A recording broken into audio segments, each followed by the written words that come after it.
12 नवंबर 2024 की रात लगभग 9 बजे के आसपास का वाकया था। उत्तर प्रदेश के इटावा के जंक्शन पर एक मरुधर एक्सप्रेस आकर खड़ी हो जाती है। इसी बीच में लोको पायलट की नजर पहुंचती है एक व्यक्ति पर। संदिग्ध प्रवृत्ति का वो व्यक्ति होता है, कभी इंजन के दाएं जाता था, कभी बाएं जाता था, कभी आगे तो कभी पीछे जाने की कोशिश कर रहा था।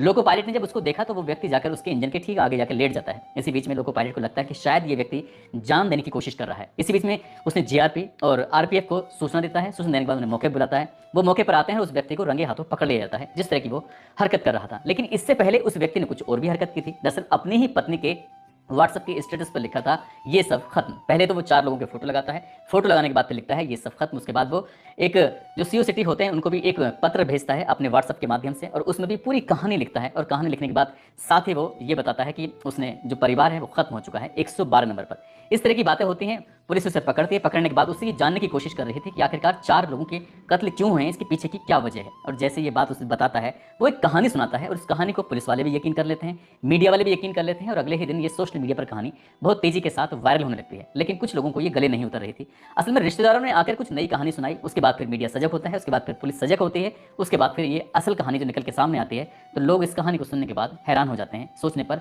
मजबूर हो जाते हैं कि जिस व्यक्ति ने उन लोगों को अपनी गोद में खिलाया हो, आखिरकार उनका कत्ल इतनी भयानक रूप से कैसे कर सकता है। आदाब, नमस्कार, सत श्री अकाल। मैं उस्मान सैफी। आज की जो सच्ची घटना मैं आपको सुनाने जा रहा हूँ, इस सच्ची घटना है उत्तर प्रदेश का एक जिला है इटावा। इटावा की शहर कोतवाली का मोहल्ला लालपुरा लगता है। बात कर रहा हूँ साल 2003 की। यहीं का रहने वाला एक व्यक्ति, इसका नाम मुकेश वर्मा होता है। उसकी शादी होती है झांसी की रहने वाली नीतू से। शादी होने के बाद उसकी ज़िंदगी बढ़िया चल रही थी, लेकिन 1 साल के बाद उसकी एक बेटी पैदा हो जाती है और ज़िंदगी और बढ़िया चलने लगती है। लेकिन वो नहीं जानता था कि ठीक 1 साल के बाद उसकी पत्नी को एक बीमारी, यानी कि कैंसर की बीमारी थी, उभर के सामने आने लगती है। और जैसे जैसे उसकी स्टेज आगे बढ़ रही थी, वैसे वैसे पत्नी की तकलीफ भी बढ़ने लगती है।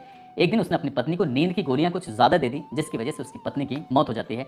पत्नी की मौत हो जाती है, उसके पास उसकी बेटी बचती है, और वो अपनी बेटी के सहारे जीने की कोशिश कर रहा था। इसी बीच में उसने कुछ पैसे इकट्ठा किए और गल्ला मंडी में उसने एक अपनी दुकान खरीद ली। दुकान खरीदने के बाद उसका छोटा भाई उस दुकान पर बैठने लगता है। परिवार वाले कहते हैं कि भाई इस अकेली बेटी के सहारे कैसे जियोगे, इसलिए शादी कर लो। और परिवार वाले उसकी दूसरी शादी रेखा नाम की एक लड़की से करा देते हैं। रेखा नाम की लड़की से उसकी शादी हो जाती है। शादी होने के बाद उसको फिर 2 बच्चे और होते हैं।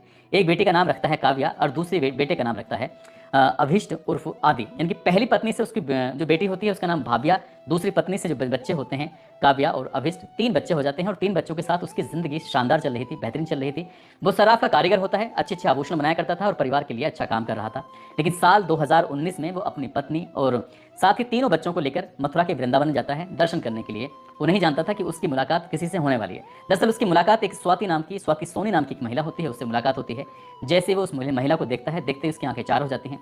उससे दोस्ती, उससे प्यार हो जाता है, उससे बातचीत करने लगता है। और जब जब वो महिला उससे बुलाया करती थी, जब जब उस महिला से बातचीत करता था, तो उस महिला के कहने पर वो चला जाया करता था और मिलने के कोई ना कोई बहाने ढूंढा करता था। खासकर अपनी पत्नी से कहता था कि दिल्ली जा रहा हूँ, लेकिन दिल्ली ना जाकर वो अपनी उस प्रेमिका के पास चला जाया करता था। दरअसल वो प्रेमिका जो होती है जिसका नाम स्वाति सोनी होता है, उसकी शादी होती है साल 2007 में। उत्तर प्रदेश की जिला जालौन के थाना उरई का एक मोहल्ला लगता है गणेश, वहाँ साल 2007 में उसकी शादी होती है। उसको भी 2 बच्चे पैदा होते हैं, एक का नाम वंश, एक का नाम द्रिवंश रखा जाता है।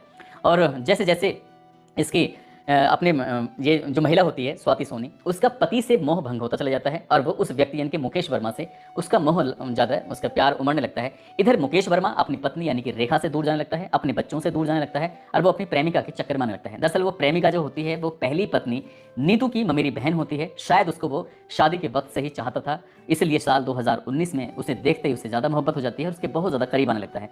वो दोनों के अवैध रूप से संबंध बनने लगते हैं, और वो जब जब इनका मौका मिलता था तब वो एक दूसरे से मिलने के कोई ना कोई बहाने ढूंढते थे। अब इधर तो वो अपनी पत्नी से थोड़ा दूर जा रहा है, उधर वो अपने पति से दूर जा रही थी। और साल 2020 में उसने अपने पति के सामने कुछ ऐसी बातें करना शुरू की हैं, जिसकी वजह से उसका पति थोड़ा दूर जाने लगता है। यानी कि उसके पति का नाम अर्पण होता है। अर्पण ने अपनी पत्नी को समझाने की कोशिश की कि तुम्हारे 2 बच्चे हैं, तुम शादीशुदा हो, इस तरह के काम ना करो। लेकिन उसे गुस्सा आता है, इसलिए वो अपने पति को साल 2020 में छोड़कर अपने मायके आ जाती है। मायके के यानी कि कानपुर के बर्रा थाने का सी ब्लॉक होता है, वहां पर वो रहना सहना शुरू कर देती है अपने दोनों बच्चों के साथ। बीच बीच में अपने ससुराल जाती थी, वहां से आकर सामान लेने के लिए, और पति उसका डिप्रेशन में जाने लगता है। उसका मन सिर्फ लगता था तो मुकेश वर्मा में लगता था, और मुकेश वर्मा का मन भी अपनी पत्नी में न लगकर इसमें लगता था। साल 2022 आता है। साल 2022 में मुकेश के भाई की अचानक ही मौत हो जाती है। उस भाई की मौत हो जाती है जो भाई इसकी गल्ला मंडी पर दुकान पर बैठा करता था। अब दुकान खाली हो जाती है, इसलिए उसने सोचा कि क्यों ना दुकान बेच दी जाए।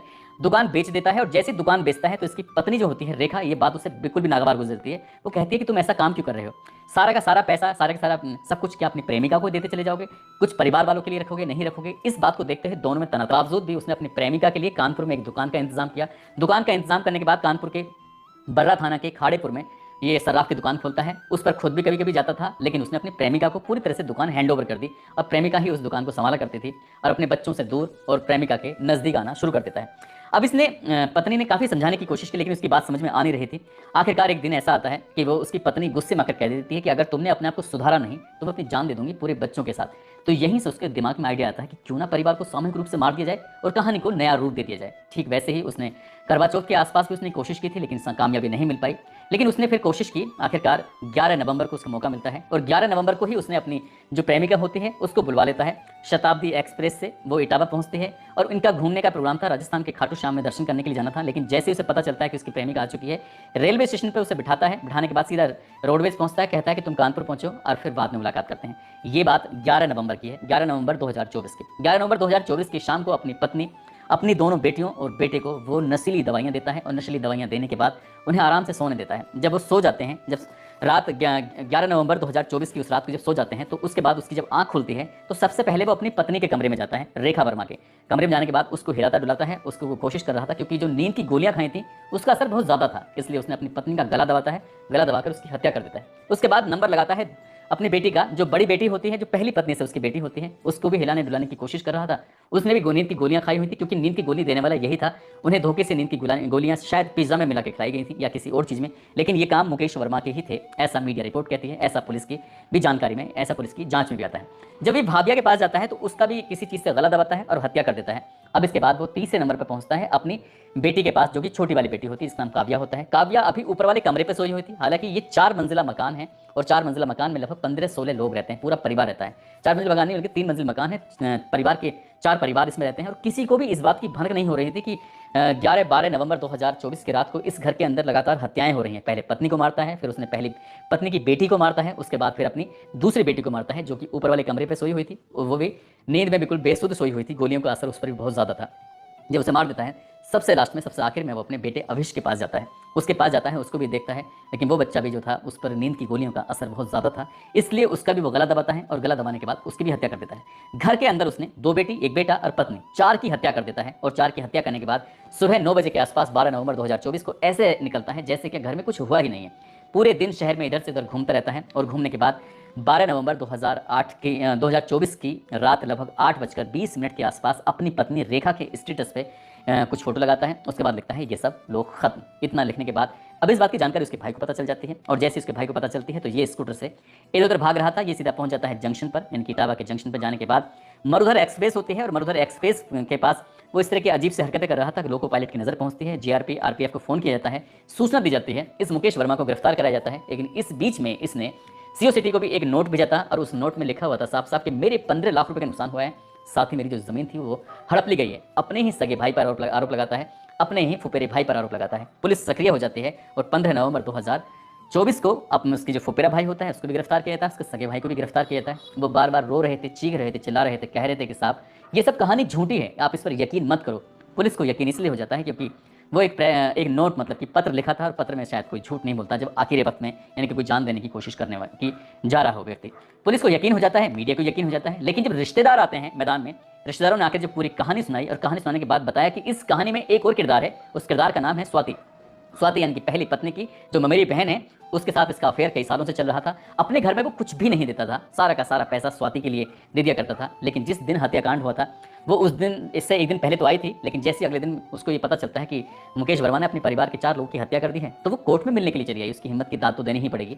कोर्ट में जाती है, लेकिन मुकेश वर्मा इतना शातिर किस्म का इंसान निकला, जब वो सामने आती है तो वो अपनी ही प्रेमिका को इस तरह से देख रहा था जैसे उसे जानता ही नहीं है, पहचानता ही नहीं है, क्योंकि वो उसकी कहानी का पार्ट था। लेकिन जब रिश्तेदारों ने कहानी सुनाई, सीडीआर निकलवाई गई और सीडीआर से कॉल डेटा रिकॉर्ड से पता चलता है कि वो जो महिला है, उसकी प्रेमिका, वो हत्याकांड से 1-2 दिन पहले से बिल्कुल लगातार संपर्क में थी, यानी कि उसको भी शायद पूरी जानकारी थी। पुलिस अभी इस मामले की हर एक कड़ियों को तलाश करने की कोशिश कर रही है और ढूंढ रही है, लेकिन जिस तरह की कहानी मुकेश वर्मा ने लोगों को सुनाई थी वो कहानी तो पूरी की पूरी झूठी निकली और जो पुलिस की जांच में कहानी निकल के आ रही है वो कहानी सच्ची है। उसके बाद अभी तक फिलहाल पुलिस ने 4 लोगों को गिरफ्तार करके जेल भेजा है। मुकेश वर्मा, जिसने अपने 4 लोग परिवार के सदस्यों को मारा है, उसकी प्रेमिका, जिसमें उसका दोष भी बताया जाता है, लेकिन एक जो उसने पत्र लिखा था जिसमें कि अपने भाई का नाम और उसने अपने फुफेरे भाई का नाम लिखा था, उनको भी गिरफ्तार करके जेल भेज दिया था। फिलहाल अभी 4 लोग जेल में हैं। अब इसमें से कौन छूटेगा कौन नहीं छूटेगा पुलिस की फाइनल रिपोर्ट के बाद ये पता चल सकेगा। लेकिन जिस तरह से 4 लोगों को, बेकसूर लोगों की हत्या हो जाती है, उससे पूरा न केवल इटावा बल्कि पूरा उत्तर प्रदेश हिल जाता है। और जहां जहां तक ये खबर फैलती है वो लोग सोचने पर मजबूर हो जाते हैं कि एक बूढ़ा आदमी जिसकी उम्र लगभग 50-55 साल के आसपास रही होगी, उसे बुढ़ापे में प्यार हो जाता है, वो भी अपनी साली से, और वो अपने सगों को भूलकर उसके लिए वो हत्या कर देता है। हालांकि उसकी भी गलती थी, उसने भी अपने पति को छोड़कर इस तरह से रहने लगती है। दोस्तों, इस पूरे घटनाक्रम को सुनाने का उद्देश्य किसी को परेशान करना नहीं है, किसी का दिल दुखाना नहीं है, बल्कि आपको जागरूक करना है, आपको सचेत करना है।